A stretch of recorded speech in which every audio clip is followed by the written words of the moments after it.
Hey guys, this is Melissa Murrow with Vintage Bee Design, and today we're going to take these thrift store side tables from the 1950s and give them a modern update, but we're still going to make sure that they feel a little bit like the 1950s, only an elevated today's version.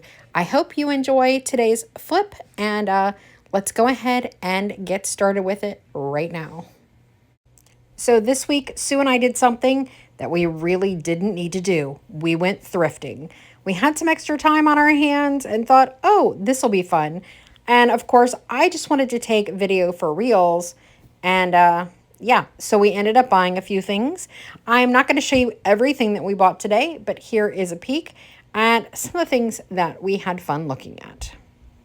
I apologize for the camera orientation. Again, I actually planned on just using these for reels, but since we ended up buying stuff, I figured I better go ahead and include it. I am curious, since I'm showing you the footage, what things in our shopping spree here that we're showing you would you have purchased, and what do you think of the prices? I thought they were a little high. I actually messaged Bree asking if $3 was expensive for these. 20. Kind of pricey on those.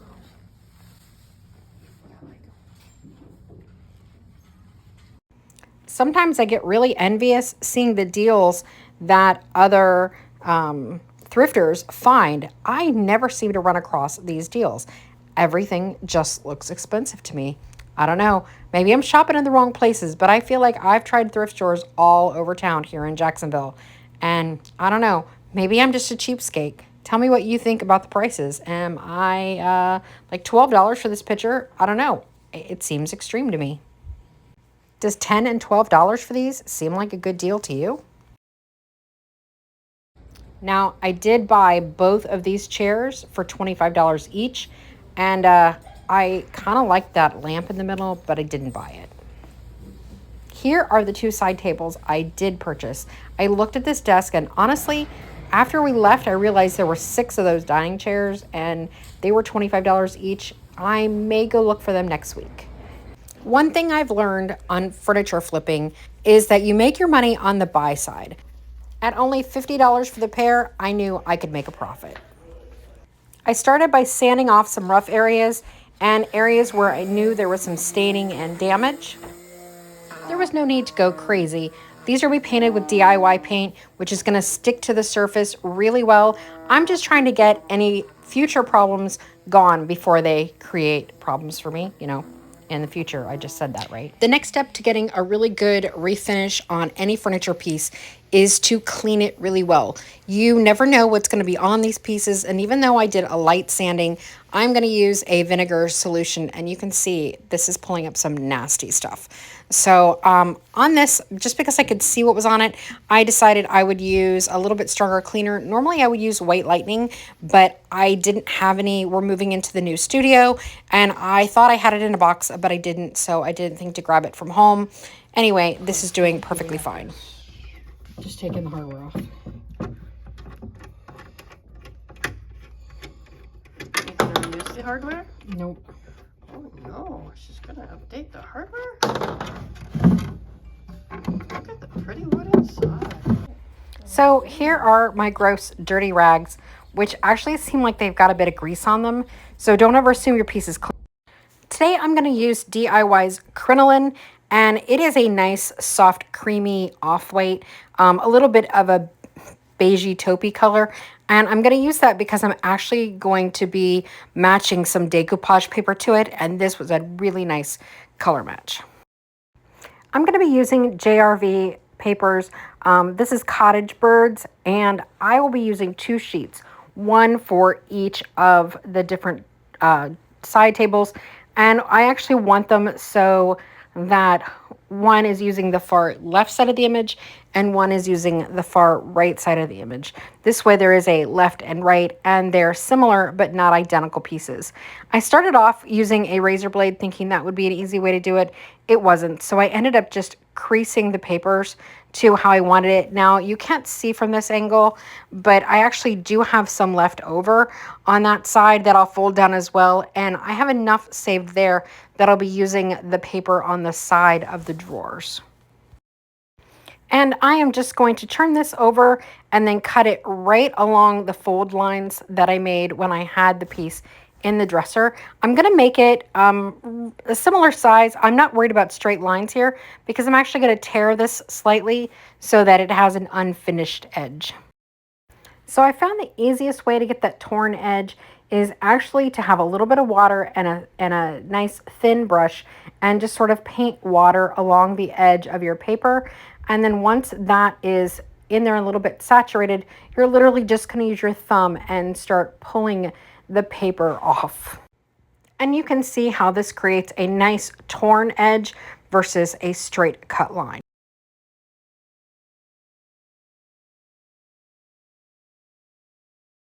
Now I noticed that some spaces started bleeding through, so I did go ahead and get some shellac. This is just a simple spray shellac, and I've taken it out to the outside warehouse, and I'm giving the entire piece a good solid coat of shellac, and that includes inside the drawers as well.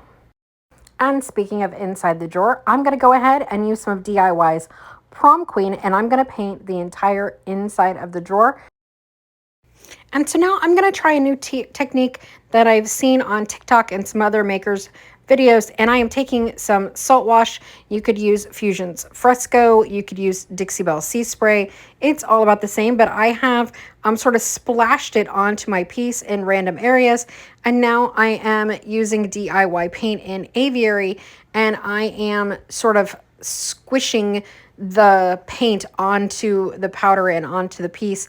Normally, this is where you'd actually mix up that texture additive to your paint, and then you would pounce it all over your piece. This time, instead of using the additive mixed with my paint, I'm just sort of layering the paint over the additive on the piece. I think this is a really interesting technique, and I'm going to say I will for sure be using this technique again because I love how it came out. After finishing up the aviary about halfway through, I'm going in with more of that Prom Queen, and I'm going to do the same exact thing to the top of the piece, and I'm going to create a blending line between them. Now you'll notice the side table is sideways, and that is because we sprinkled the powder on versus mixing it directly to the paint, so it had to have a flat surface. Once I have done this to both sides of both pieces, then I can stand it up and I'm ready to start blending.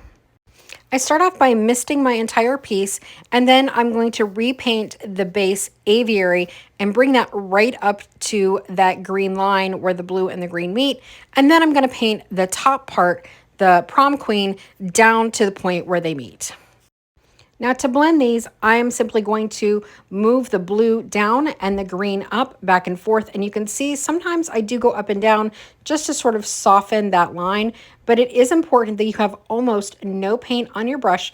It's not completely dry, but almost no paint.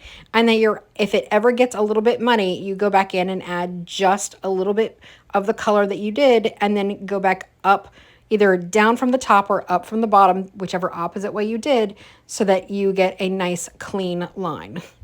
And of course, I did this to all four sides of both pieces, and I did it very slowly, section by section. Just taking it section by section is the easiest way. I have 2 coats of the crinoline on the inside of this, and I am ready to start decoupaging the paper on. So I have DIY paint, liquid patina in the crystal clear chandelier, and this is basically a nice clean top coat.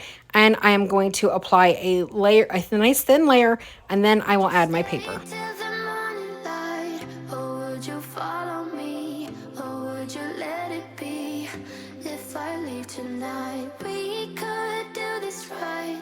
Find the remedy, or would you stay with me now till the morning light? Before you turn away, I just want you to know that Now you can see this JRV paper has a nice heavy weight to it, and that makes it repositionable, which is super handy.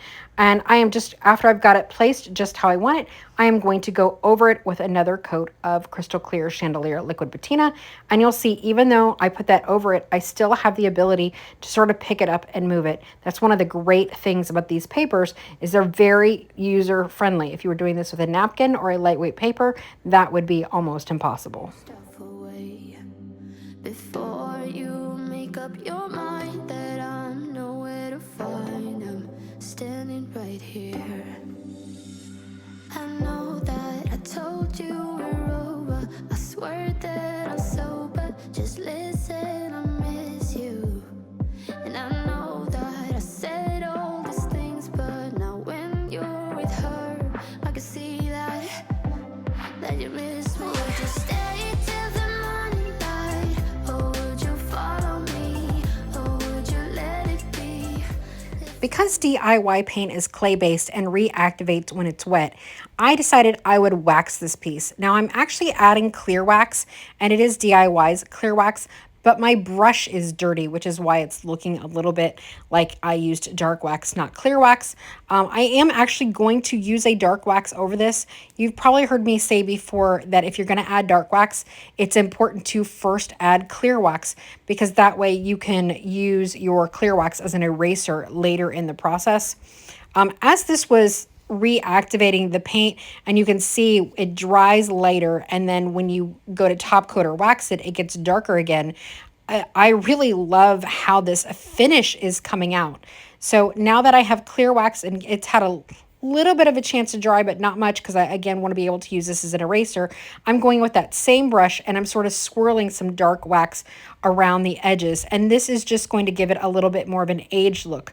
And then I've actually gone in with clear wax in the middle, and I'm using that to sort of soften the dark wax again. And I'm just going to use a combination of adding clear wax and dark wax until I get the finish that I want. Now remember, this is wet wax, so you'll see it sort of dries in stages, and it will look a little bit mottled until it is fully dry. But it really does change the look of the piece. And this dark wax really shows off that texture that we've built up on the side of the piece when we sort of sprinkled the texture medium over it. We could do this right, we'll find the remedy, or would you stay with me now till the morning light, till the morning light, till the morning light, till the morning light, yeah. Because we did not cut the decoupage paper to fit on the side of the drawers, I am simply using some 220 grit sandpaper from my orbital sander and just sort of rubbing right along that edge, and you'll see it comes off pretty easily. Where it was rounded, I didn't really have a firm edge to go against, so it wasn't quite as easy, but I love the look of this. And this is still from that same sheets. I just used some of the extra where I had pulled it off to the side to be able to have enough paper to do my drawers and have a pretty pattern there as well. I said at the beginning I wasn't planning on reusing these drawer pulls, but in the end, I thought they actually were probably the perfect look. So I just reattached them back on and then decided to use a little bit of the Golden Rule by DIY Paint and just sort of add a little bit of touch of the vintage gold to it. And I think it was the perfect touch, just what it needed. Now I also went in and added some dark wax, some clear wax, and then dark wax all over the areas that I had crinoline, and this sort of added to that dark wax. You can see the finish. I'm loving how this texture came out. I will for sure be doing this again. Tell me, what do you think about these finished pieces?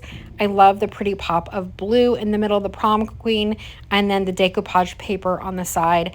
I think this is simply charming, and I will say that they started out as pieces from 1956. It's dated on the back, and even though they're updated and much more modern feeling, I still kind of feel like there's a little bit of nod to the 1950s in them still with the paper and the... And so let's take a look back at where they started. Here's what we picked up. They were $50 for the pair, and they looked like old school country. And now they are beautiful French cottage country. I love how they came out. Please let me know in the comments what you think about it, and what do you think of that texture finish on the side? I definitely want to play around with that some more. I love the dark wax. I'm just really pleased at everything how these came out. And if you loved today's video, please be sure to hit like and subscribe and share this video with your friends. It really helps. See you next week.